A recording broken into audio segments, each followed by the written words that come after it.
Salut, c'est Trado, content de vous retrouver pour la mise à jour de l'indice parisien. Ça en était trop pour les opérateurs, jugés plus tôt. Crise majeure à Hong Kong, crise politique en Italie, inversion de la courbe des taux aux États-Unis et en Allemagne qui annonce généralement une récession économique.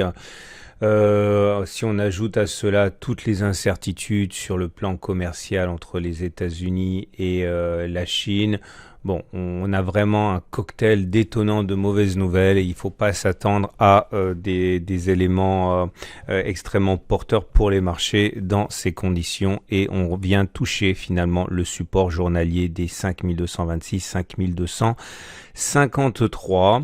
On savait que la tendance était baissière. On a eu une bougie assez encourageante sur la séance du 13 août grâce au tweet de Trump sur une prétendue détente dans la guerre commerciale, mais cela n'a pas fait illusion plus d'une séance et la tendance a repris ses droits, cette tendance qui est baissière et qui nous amène à tester le support, donc on l'a dit, des 5226.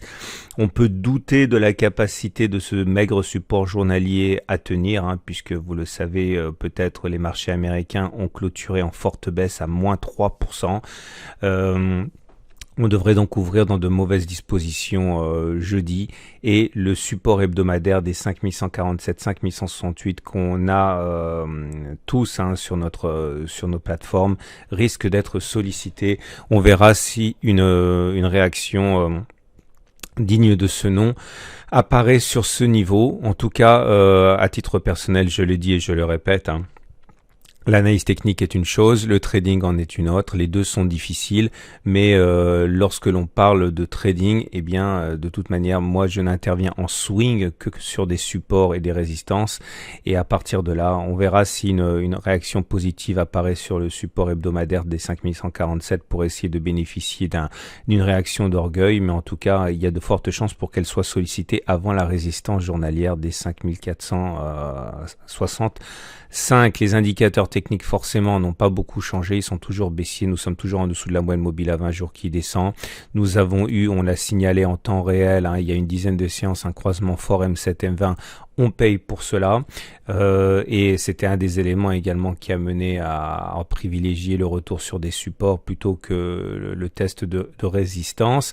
Et les indicateurs techniques et les Bollinger également font grise mine avec les parallèles baissières qui se mettent en place. On l'a déjà évoqué à plusieurs reprises et simplement, même si c'est un indicateur plutôt retardé, ça montre l'état des forces en présence et le bras de fer tourne clairement à l'avantage des baissiers. On pouvait espérer que la M7 joue son rôle de support, mais encore une fois, la pesanteur a été trop forte et l'orientation de la M7 était haussière, mais vraiment limite. Ça n'a pas été suffisant pour solliciter des intérêts acheteurs de la part des traders, du moins pas suffisamment pour que l'on repart de l'avant. Et on a une bougie rouge ici du plus mauvais effet, puisque nous avons une clôture dans le tiers baissier d'une part. Cela s'apparente à un avalement baissier puisque la bougie rouge avale complètement la bougie verte. Je vous renvoie au webinaire en fin de vidéo pour en savoir plus sur ce chandelier japonais que j'utilise systématiquement dans mes analyses et dans mon trading. Maintenant, en temps normal, je dirais qu'il fallait pas trop, j'aurais dit qu'il fallait pas trop donner de crédit à cet avalement baissier vu qu'il apparaît sur des supports, mais encore une fois avec une clôture à moins 3% sur les indicateurs, sur les indices américains, on peut pas forcément négliger ce signal extrêmement baissier. Regardez les indicateurs techniques d'ailleurs, ils sont baissiers pour les indicateurs lents, le momentum est en dessous de 0, le RSI en dessous de 50, le MACD sous son signal et j'explique depuis belle lurette que l'enjeu des signaux haussiers délivrés par les indicateurs techniques rapides que sont le MACD 0 qui avait croisé son signal, le stochastique qui avait croisé son signal également, était de retourner les indicateurs lents à la hausse. Ça n'a pas été possible et bien au contraire, c'est le stochastique qui renvoie à nouveau un signal baissier en croisant son signal à la baisse. Forcément, ce n'est pas la fête sur les marchés. On On regarde également. Alors oui, alors si le rebond se fait sur le support hebdomadaire, il sera toujours temps d'engager un trade, un swing haussier. On verra comment on accueille la bougie de demain. Si on va chercher ce support hebdomadaire, en tout cas l'objectif sera de mettre un stop loss en cas de clôture sous le support hebdomadaire et puis tenter notre chance à la hausse. On verra. Regardez pour terminer l'Ichimoku qui lui aussi nous a accompagnés tout au long de cette semaine à cause notamment de sa zone de résistance ici.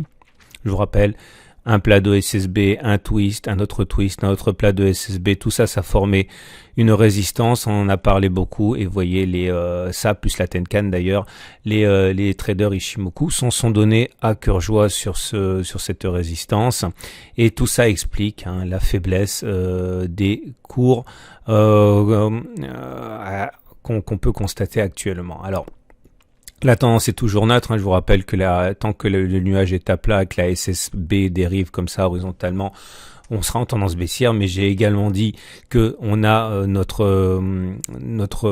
garde-fou, on va dire, qui est entre les 5150 à la baisse et les 5675 à la hausse. J'ai dit depuis des semaines, peut-être même plusieurs mois, que tant qu'on ne cassait pas à la hausse ce repère ou à la baisse l'autre repère, on était toujours en tendance neutre de moyen terme. Bon on faudra pas casser, vous l'aurez compris, ce support hebdomadaire. Puis en plus on a un twist là, regardez le twist, ça c'est quelque chose que j'utilise beaucoup.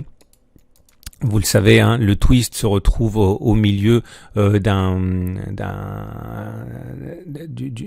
transhumance, on va dire. Lorsque par exemple vous avez un twist qui apparaît ici, je vous rappelle que c'est 26 périodes en avant, eh bien vous avez des objectifs qui se dessinent. Les objectifs sont déterminés par la distance parcourue entre le twist et le plus haut reporté en dessous du twist. Ça vous donne un objectif ici qui a été rallié. Vous voyez, regardez, comme ça, on est allé chercher le plus bas ici. Ensuite, on a eu un autre twist, c'était là.